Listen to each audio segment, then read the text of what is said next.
just let everybody connect. Okay, hello everybody. Welcome to this Festival of Trusteeship session. We're on the home straight, as it were. I mean, for some of you, this might be your first session, but for us, it's number 23 or whatever. So we're kind of ready to get through this one and the one after this. Thank you all for coming. We've got two sessions for you left. So this one, which is where are the working class trustees on our boards?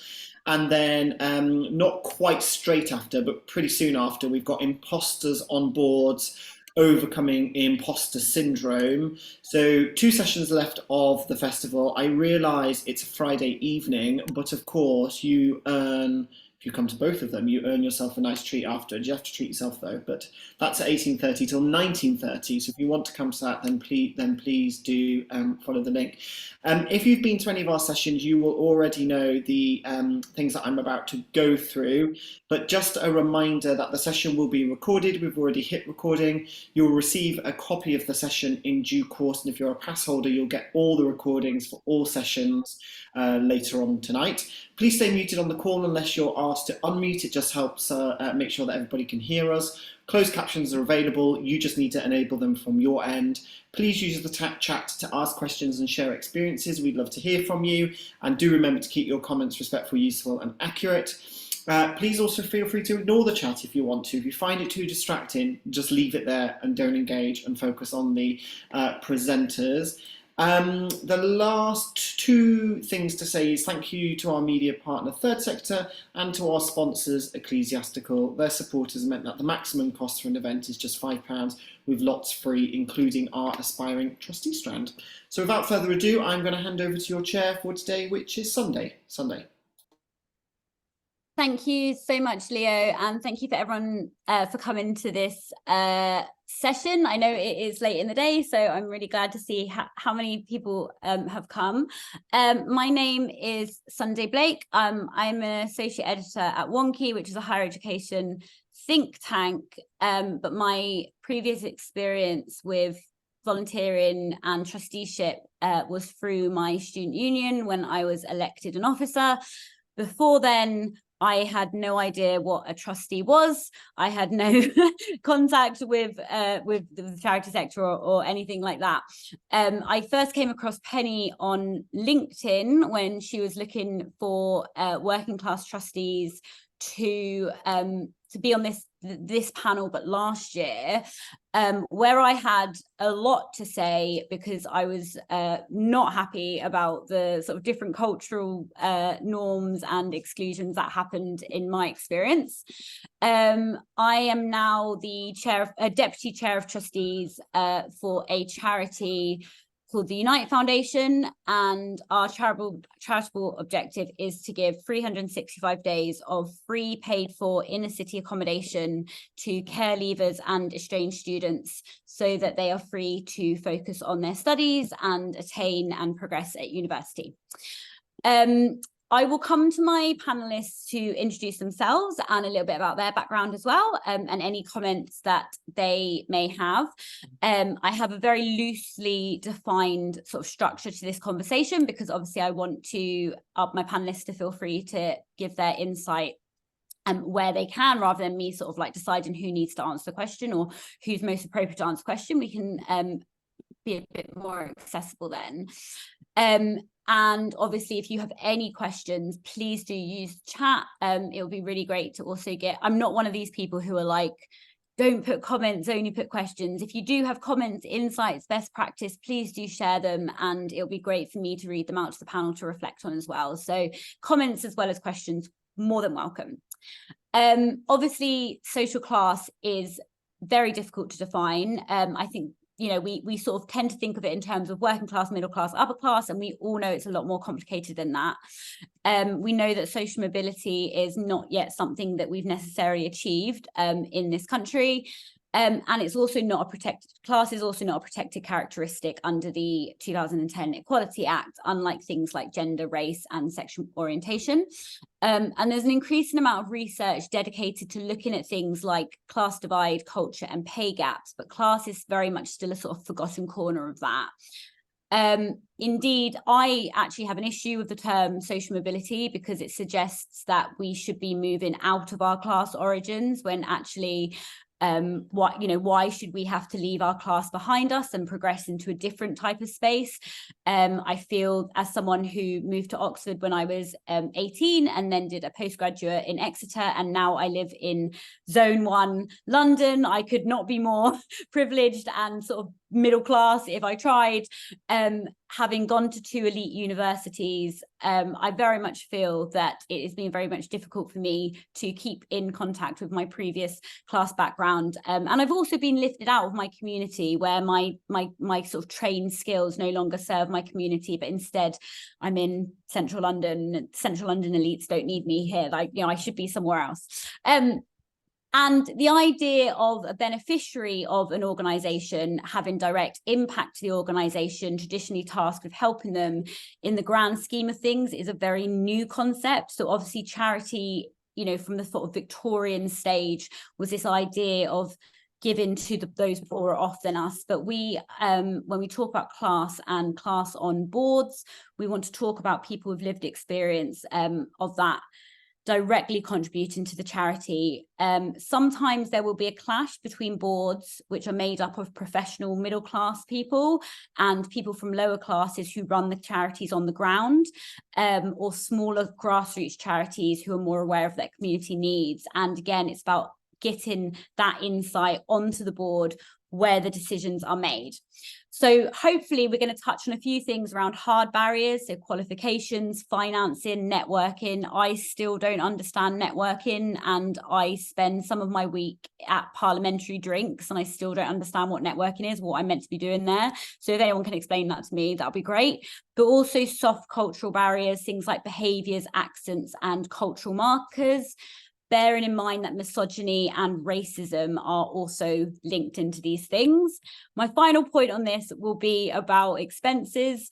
Obviously, one of the great things that we do for working class people for trustee boards is that expenses are paid for travel arrangements. However, as someone with a chronic disability, I'd like to raise awareness that paying for transport fees is not often good enough, because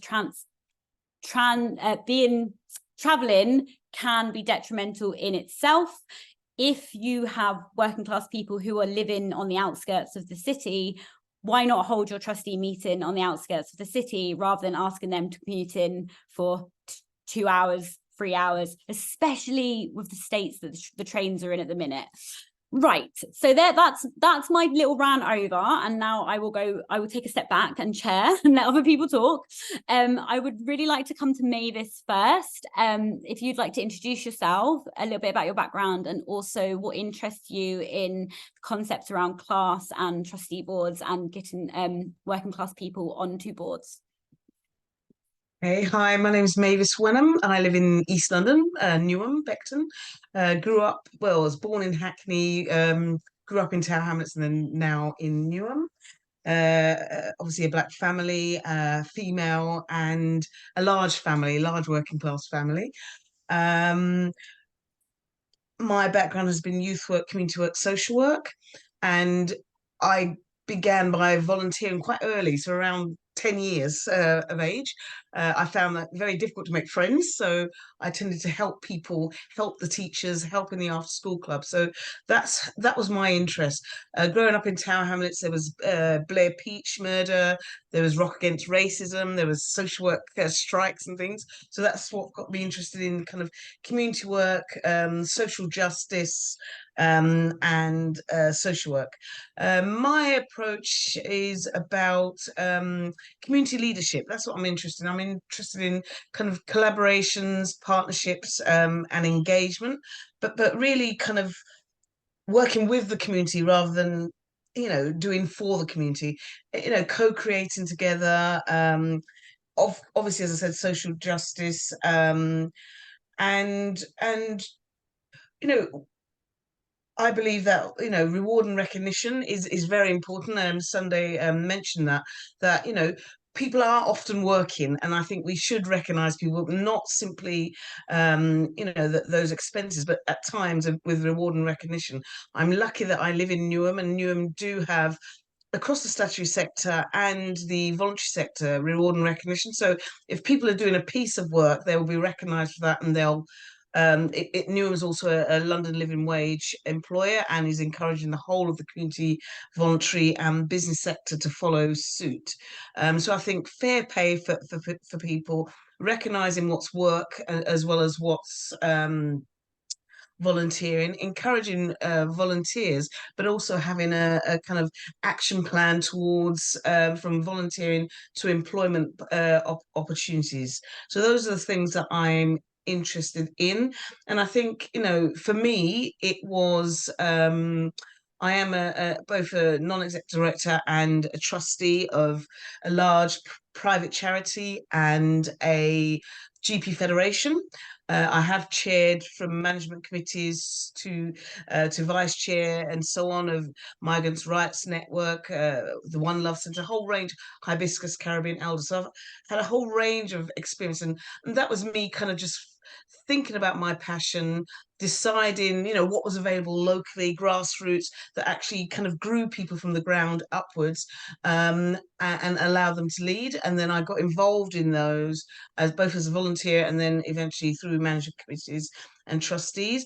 And now, I mean, it's taken 30 years, but now, you know, I feel that I can go to some of the really large ones and actually, if there's no door, create that door, in essence. Doing my homework, you know, understanding what they're about, who they are, what their strategic direction is, and then going for those opportunities, you know, with determination. So that's what I would say is, yeah, do your homework, be determined, and if there's no door, make that door. Great.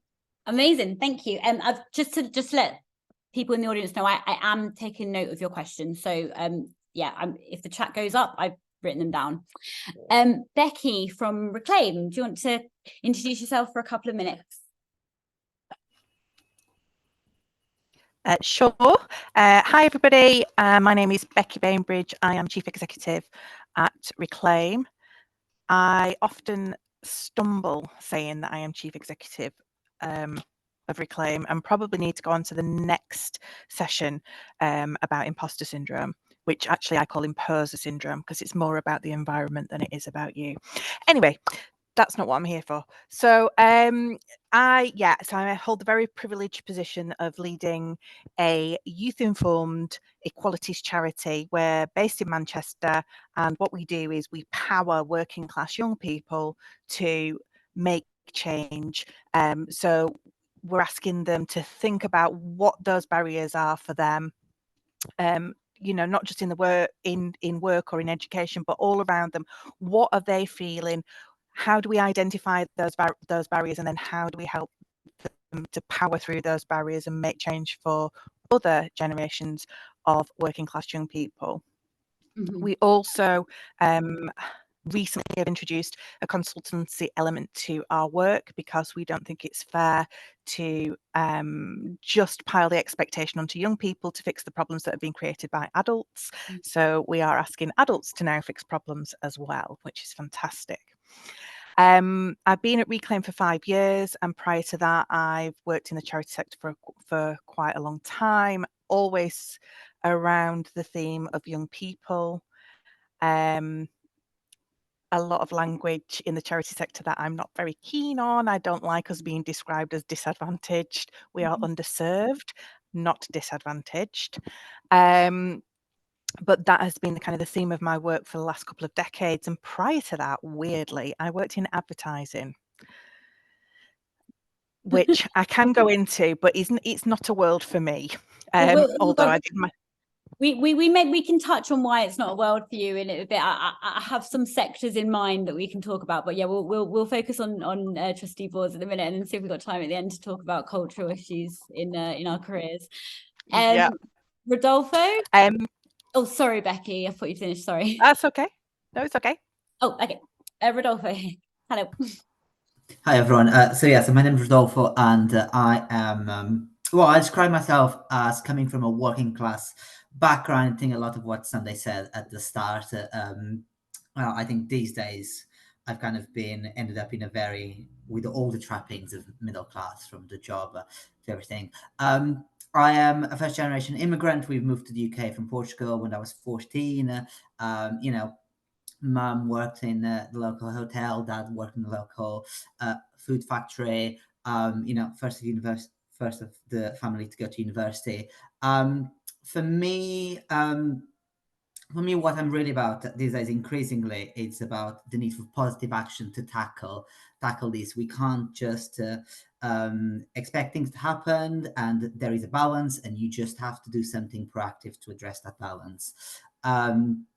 My experience in trusteeship is I became a trustee when I was age 24. I think I was scrappy with lots of opinions, and I was working in arts charities at the time. And that was my first introduction to trustees, this kind of group of people that kind of seem to run the show. And so I was like, well, I've got lots of opinions about we should do things. Maybe I should try that. So I found a really incredible charity. I'm based in Yorkshire, in Leeds, and I became a trustee of a theatre charity in Bradford, and which I've just completed my term of. And most recently, I've joined East Street Arts, and I'm the current vice chair. We work to support artists, both in terms of creating physical space, studios, and all that, as well as mentoring, campaigning, and advocacy as well. And my day job is a civil servant, which is quite a change from the charities that I tend to sit on. I'll stop there. Thank you so much. And our final panelist is Karen. Hi, good evening, everyone. So I am, as you'll probably guess, from the northeast of England. My background was in travel, so spent some time working abroad for a little while, and then came back and jumped into the world of finance, which was particularly challenging at the time because it was all around call centres. I had 2 young children when I moved into finance. I was on my own as a single parent, so juggling school times and everything that you needed to juggle around work and shift patterns in a call center, which was probably from 7 till 11, I think, something like that. Have still remained in the finance sector, but I work for a building society now, and in 2017 we started to change the way we worked with communities and charities. And instead of having a charity of the year, we created a community grant fund, which meant instead of giving to one local charity, we could give to lots of different charities across the year. That, I guess, that then I became interested in charities. So all types of different charities, particularly interested in charities that were keen to educate people. So educate young people, help young people. I'm a trustee at 2 very different charities. One is a food bank and community shop, which is in my local hometown. And the other is a children's charity, which is helping children get the best out of life and be able to do things that maybe wouldn't have the opportunity to do. I guess I like both of those charities because they're both very different. I think I'm probably lucky that the building society that I work for are very keen on allowing all of us to volunteer. So like a lot of big organisations, we get a set amount of days a year. But you know what? If you're doing something and you want to do it on a regular basis, you can have that time off. Anybody who wants to, I think Mavis, you might have mentioned volunteering. Anybody who wants to volunteer over a weekend, we give that time back during the week. And at Mavis, I was really interested in the things you were saying about partnerships and collaboration, because I think it's really important to be able to introduce charities, businesses to each other, because I've found a lot of our local charities here where I am in the northeast can work together and support each other, and they maybe have a stronger voice by doing that. So I'm really keen on connecting all the different charities that I come across with others so they can create a stronger voice. Thank you. Thank you. Right. So this has come up 3 times in the chat already, and it already was my first question, and it's basically how we're defining class. And this is something that I really struggle with, because we can use a very blunt tool and say it's completely about income. You know, if you're under 19 grand a year, you're working class. And one of the things that frustrates me in my own personal career and my own experience of being on trustee boards is that the only time that I've been able to sit on trustee boards has been when I've been working in a middle class job. So when I was working 3 jobs as an early morning cleaner in a retail shop, and then go into a care home and working as a carer in the evenings, there was absolutely no time I had to do any kind of trusteeship. Now that I have a salary and expenses and a flat, I can wax lyrical about being working class, and the barriers that I face now are different. So they're cultural ones. Attendees will know how irate I got about energy drinks versus bougie coffee as a cultural indication of class last year. We won't get into that now, but it does annoy me. So I wanted to talk about this. Again, having a background in the university sector and university policy, you know, we can look at someone like a Love Island contestant who gets 10 grand per Instagram post, but culturally, is that person going to fit in at a Russell Group university? And, you know, this sort of different understanding of class. So, Becky, we have a definition of class. Yes, that would be so helpful. And then obviously everyone else can come in as well. Fab. Hopefully you can hear me a little bit better now that I've turned my, yeah, okay, great. Yes, so one of the big barriers that we come up across quite often is that people either dismiss class, it's not a thing, or they say that it's too complex to understand. So at Reclaim, we have taken the main elements of class from all of the academic work that's gone on, and there's lots to dig into, but basically we define it as 3 things, and it's your access to economic capital. So if you lost your job tomorrow, how quickly would you get booted out of your house? Cultural capital, so your ability to fit into spaces, conversations, etc., that are dominated by the kind of prevailing culture. And social capital, that networking word that Sunday still not sure about. I'm not sure about it either. But who do you know? How do you access different spaces, employment, etc.? And those are the 3 things: economic, social, cultural capital, and your access to those. That's such a good, and thank you for summarizing what I would have spent the whole hour trying to describe. That's incredible. I'm really interested in the economic capital, because that kind of scared me a little bit, because you're like, how quick could you get booed if you can? And I was like, next week. So maybe I'm not as socially mobile as I think I am. Not having many parents to fall back on. Mavis, what were your thoughts on defining class and how we assess our trustees? I mean, yes, I accept what Becky's saying, but I think it's also about personal understanding. And so, I mean, I would say for those questions, that puts me out of the working class, because I could manage, I do get into spaces that very few people like me are in, and people are very clear about their approach and response to me being in those spaces. But I'm confident enough in who I am, where I've come from, and where I'm going to say I actually still operate, you know, as a working class person, although I recognize I have those privileges. That means that I do have those 3 opportunities that you spoke about. So I think it's also about your kind of personal, your principles and your values and your convictions, and where you choose to work. So I still choose to put my skills, expertise, and resources into the local grassroots communities, and therefore I'm grounded there and I'm trusted there. So I think it has to be also about who we are and who we feel we are. It's very interesting about bringing up trust, because obviously working in universities, I come across a lot of research and how you can get better research like insight if one of the researchers has an identity that matches the participants. And I've done some cost of living research recently, and while I had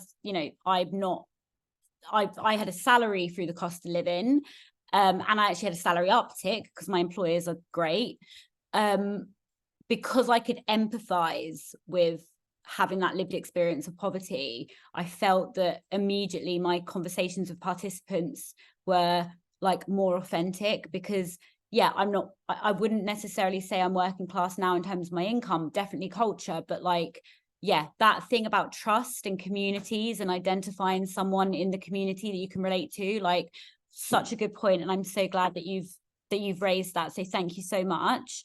I'm going to come to Karen because you're next on my screen, but Rodolfo, I haven't forgotten you either.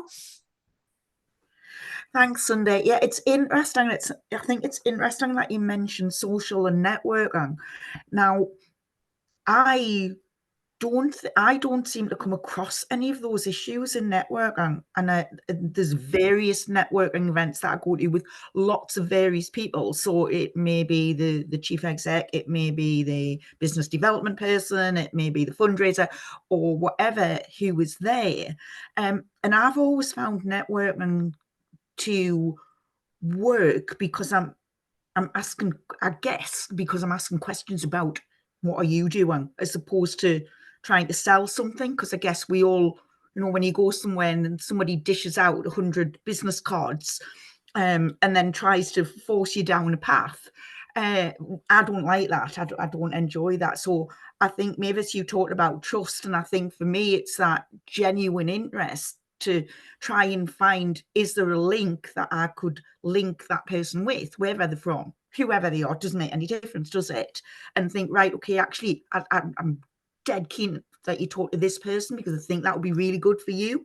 So I've not come across that in whoever I've met. But I do a lot of networking in all sorts of very different groups.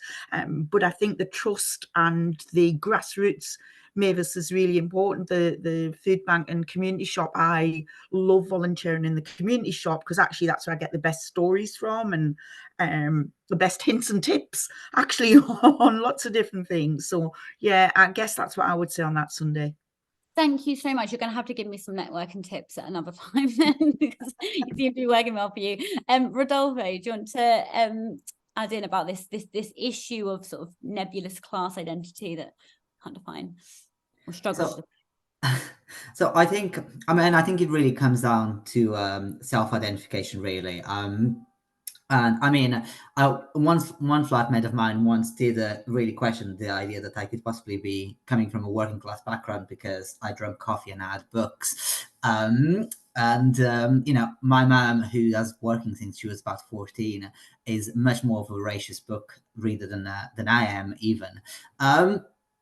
And so I'm really interested in those perceived class markers, and it's quite interesting coming from an immigrant perspective. And I think this definition of class that we have in UK and England in particular, it's very different.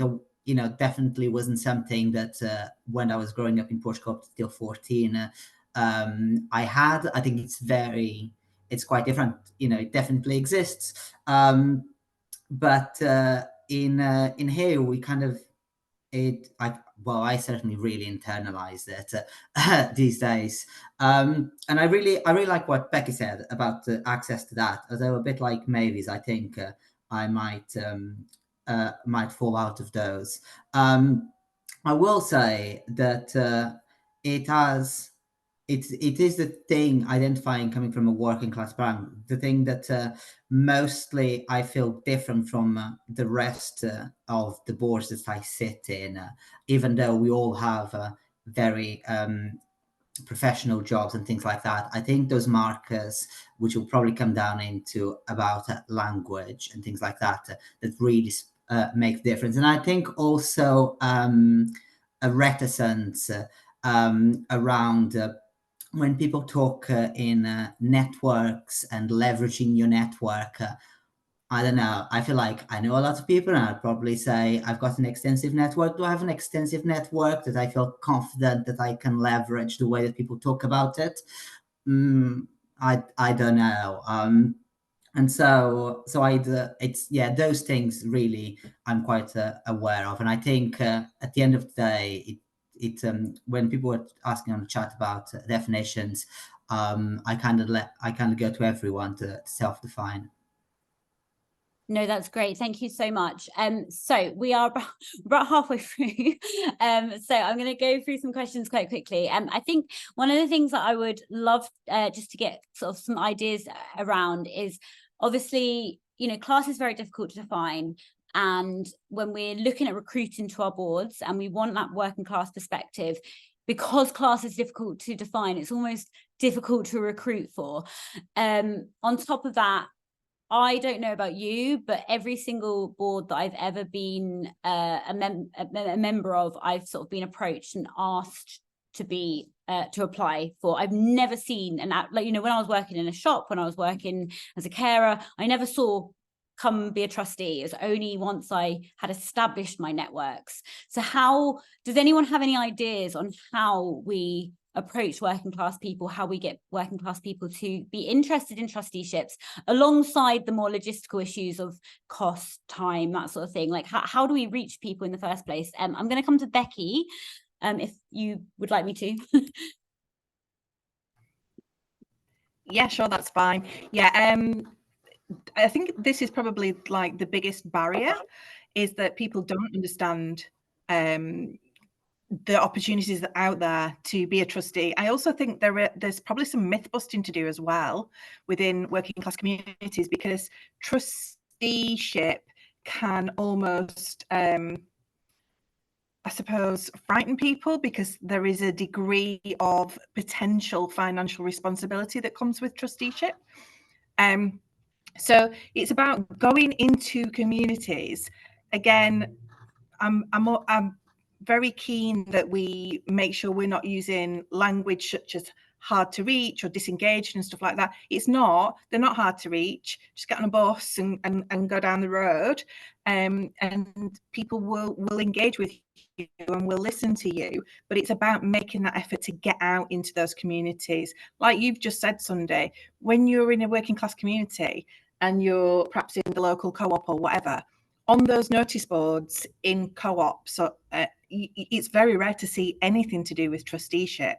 But look online, for example, in certain places on LinkedIn, etc., and you will find those opportunities. So let's be thinking about where are working class people, and let's meet them there.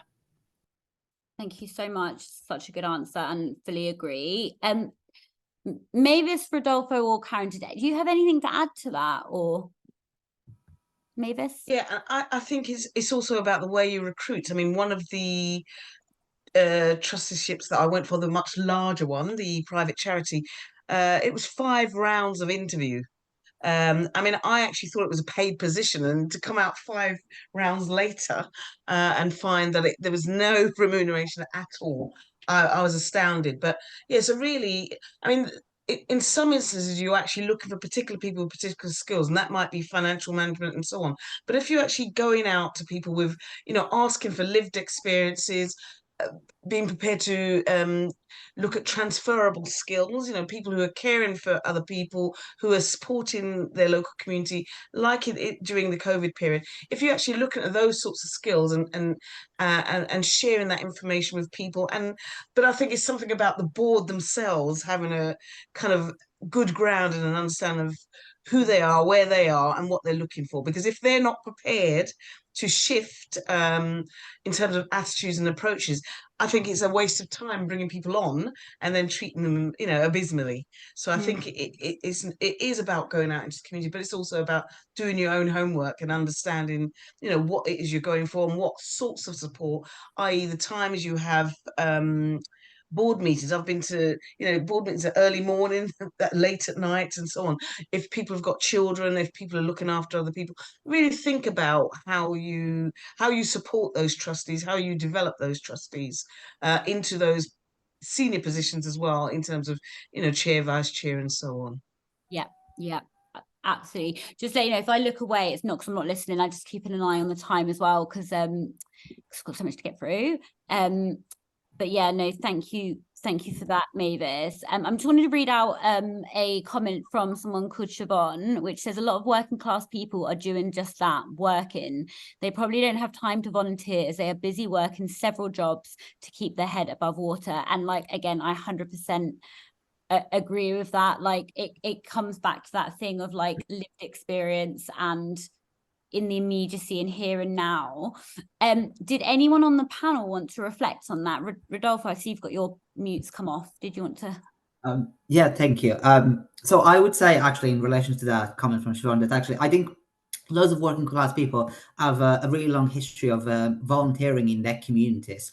So I think they are already doing that volunteering. They're just not volunteering necessarily as trustees at that level. And I think that's where we need to step up. And I mean, a lot of what Mary said makes a lot of sense. We this year we recruited, just before stepping down from Freedom Studios, we recruited some new trustees and a chair. And one of the things that we did was offer a guaranteed interview to anyone that self-identified and applied as a working class. We also did as one of the things that because actually it is right, like the ways where it's advertised doesn't reach the application is really suited to a professional middle class kind of background, but also like those interviews. Like I've never actually been asked to sit on a board. Every time I've sat on a board, I've applied, and that actually included applying for my to become vice chair. It was we started recruiting from within the board, and I put my hand up, and so the other thing I want to say is that actually those interviews, I've had a really mixed experience on those interviews, and it's been some quite poor experience where you kind of come in, you're faced with 6 people, and they tell you you've got half an hour, 6 questions, and not at the end there was not even offered the space to ask some questions back of it. I mean, whilst I've had some really better experience where they have given stuff in advance about what is going to be discussed, and they did create that space. So there's a lot of things that charities can do better, because even if you do go out and you build that pipeline of people that want to apply, are interested, is the rest of your process just going through them. It's so interesting that you're talking about process, because I'm just going to flip this round on its head, right? We are always saying, what can charities do, or what can trustee boards of charities do to make them more accessible to working class people? And I always say, as someone who was previously a director of a charity, what are your charities doing for your employees? Do you give them paid time off to go and be a trustee at somewhere else? Because if you're not, then you are not supporting work. You can have all the working class people you want on your own board, but unless you're giving your own staff that time off to go and volunteer, a lot of places do like 3-4 days or half days a year, paid time off. And I say to people a lot, especially at board level, you will benefit from this tenfold, because those staff will come back to you with board level experience, with strategy experience, and all these decisions that they can then use in the role that you pay them for. And maybe there's progression within your own organization for that person. But yeah, we're always looking at trustee boards, and actually let's talk to organizations, let's talk to our own charities that we work for, and be like, okay, are we ensuring that our own staff can be trustees elsewhere? Let's do that.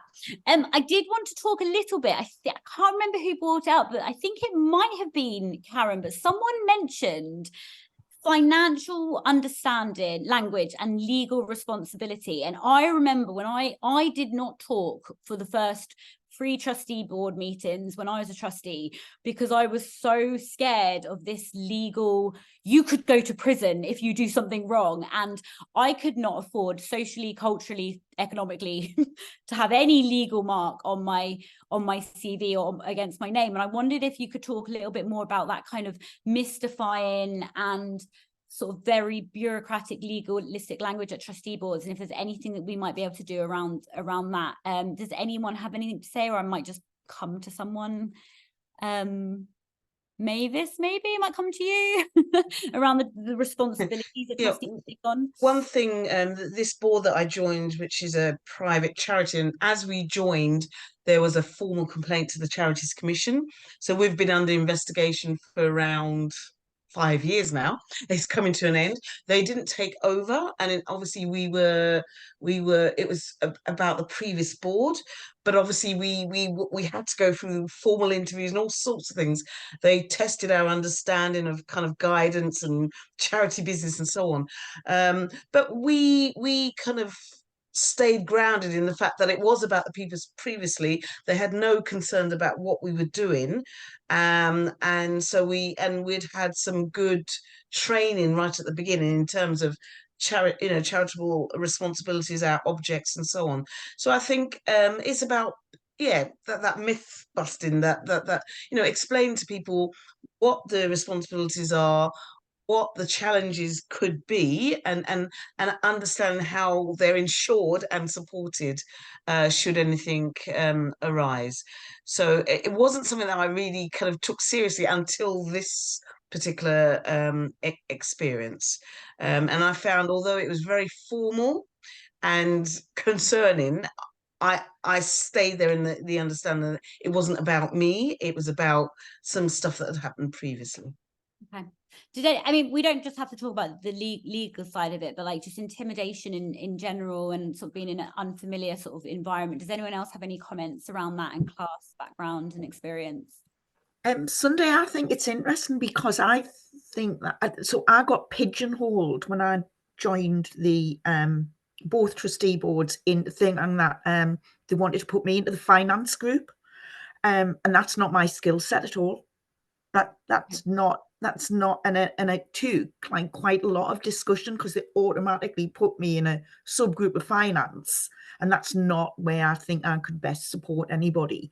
But I think the recruitment process, I joined the two charities that I work with within about 3 months of each other, and the recruitment processes were very, very different. Now, interestingly enough, in the Northeast, I must have been asked 10 or 12 times, who do I know that would like to be a trustee, and kind of suggest anybody, especially when we're looking at diversity and who else we might want to bring on the board. So I found that quite reassuring, because I was like, right, okay, how many other people can I bring on that I think will bring something different to that board? But the recruitment process wasn't 5 rounds long, I have to say, Mavis, in one of them. But I was presented to the other trustees and was asked to explain what I could bring to the board, and then was subject to quite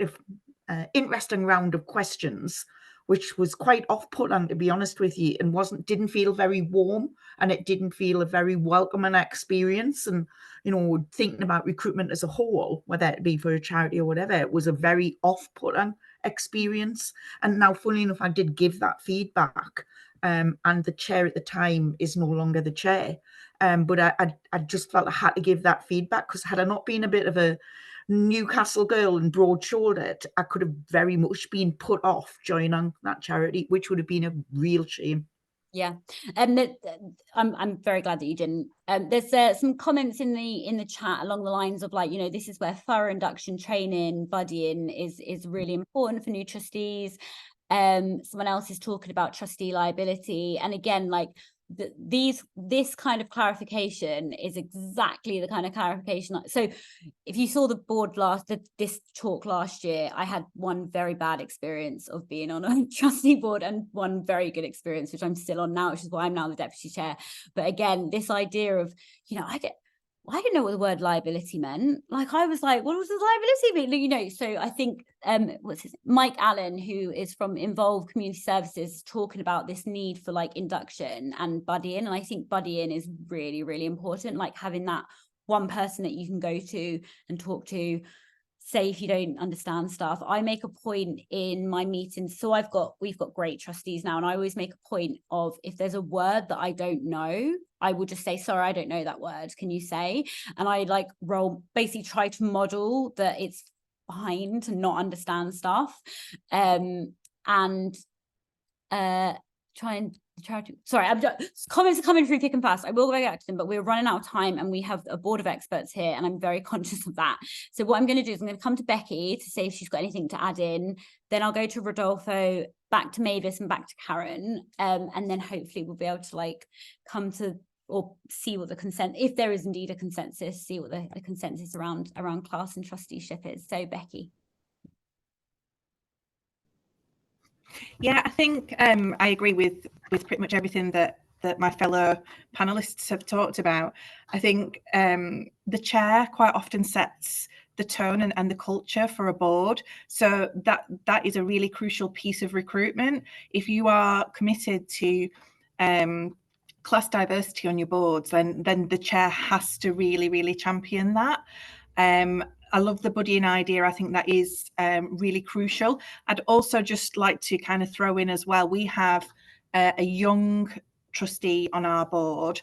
And I think if you're looking at trustees and diversifying age as well, which I would absolutely heartily recommend, then buddying for young, particularly young working class trustees is incredibly important. Mm-hmm. I think, do you know what? I'm going to come to Rodolfo after, but I think the thing about age is really, really important. So diversifying age, but also I'm going to just come back on that a little bit and say diversifying class in terms of age as well, because sometimes I feel that when you're, I look after my skin very well. I'm much older than I look.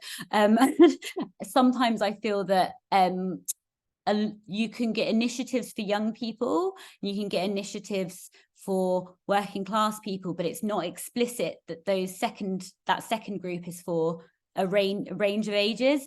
And sometimes you do want retired working class people who've spent 50 years in industry. That's exactly who we want. So I feel like I'm not saying this to contradict what you're saying. What you're saying is very important. Age diversity is important. Class diversity is important, but also older working class people as well is something I'm very passionate about. So thank you, Becky. Did I say Rodolfo next? Yeah, I think I did. Yeah. Yes. Okay. We're doing good for time. We've got maybe if everyone takes like 2-3 minutes max, and then. So I mean, actually, on the young trustees things, I'd say that I think still too often a lot of schemes like this still primarily serve nice, well-spoken young people that it can easily do them and know the words. You get those eloquent young and old people that just know the language. They're just brought up with language. They just know how to say things in the right way that sounds really impressive. And I think if so, this doesn't really matter whether we're talking about younger people, working class, queer trustees. Actually, as a board, when we're recruiting, we have to not just change the language that we put on our adverts and our processes, but actually the language that we're most familiar with when people give their answers back at those interviews. Like, actually, so is because we know what sounds professional, know what it sounds that'll fit on the board, but actually, are we really listening to those people that talk and that describe things in a different way? And I think that is, I mean, I feel that because I am fairly articulate, but at the same time, I don't come from a background of that British middle class, nicely spoken, that says things in a certain way. I just know that I don't fit in. and so we really have to watch ourselves what when we're listening to people, whether we're actually listening or just dismissing. I think, do you know what just to summarize what you, like from what you're saying, that thing about that intersection of class and age coming up again is so important, because you're absolutely right. If we only focus on young age, you do get these really lovely, like very eloquent, maybe privately educated, intelligent, contributing great points, don't get me wrong, but sometimes I look at them and think, you would have been fine anyway, no matter where you go. Like, this opportunity could have gone to someone else, and actually, you, like, no matter where you end up, you'll be fine. And if as charities we want to serve the beneficiaries in every way, including having them on the board, maybe we need to think about that intersection of class and age as well, because you're absolutely right. You meet some incredibly impressive young people who will flourish anywhere, which is why charities like Reclaim are so vital for this kind of work. Karen and Mavis, did you have anything to add? Mavis, maybe first. Yeah, I mean, I was going to give an example of Newham, where I live. So every year for Trustee Week, they make opportunities available through the local kind of CVS for staff across the local authority, business, and so on, to understand Trustee Week, to get involved as people, because more than half the population live and work in the borough for the local authority, for the health service. So that's one way of getting local people interested. And then I'd say I also set up the CIC last year. I'm on the board, and I did kind of invite people who were local people with all sorts of lived experience to be involved, and the families and those with mental health support needs and so on that we're working with. Again, I'm encouraging them to become volunteers, to take up some of our sessional opportunities to shadow the board and so on. So I think the most important thing is our responsibility individually to kind of make that change happen. And as I said before, I think it's about, what is your passion, what's available, what will be your challenges, thinking about your challenges, but also where you're going to fight, what battles you're going to fight, because I certainly went steaming ahead in my 20s to fight every battle possible, and then reflecting on that, and actually just where do you want to be, and actually just working your way, as I said, whether it's volunteering, whether it's working with a new organization, and to find those allies, I think, as well, on the board, both buddies and allies in the organisation on the board, who can support you and develop you into those positions of interest. Thank you so much. I'm going to come to Karen as well, and then I think we literally got like 5 minutes before we have to hand back over. So I think the buddy and the training part is really interesting. For me, I just felt that the first charity that I joined and the trustees, there was nobody there that I felt would be a good buddy for me. So there was nobody that I thought I gelled with, really. And I think, if you're going to go to somebody, there's got to be somebody that you gel with. So I actually asked somebody else, another trustee, on a different charity to buddy me. And that really worked for me. So I would say, don't just look at your board, and if you've got somebody else, and this person for me, I thought was, I liked them as a person. I liked what they did in business. I thought they were really grounded. Thought they were really outspoken. So they floated my boat as such. So I'll use them as as my buddy. So yeah, don't just look at the group that's immediately in front of you, I would say.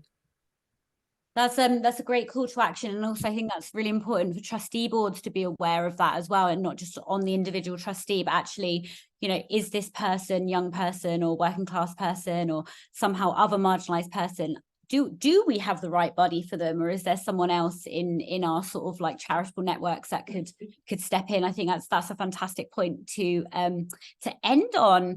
Unless anyone has anything they really would like to say, I'm going to hand back over to Getting On Board organisers.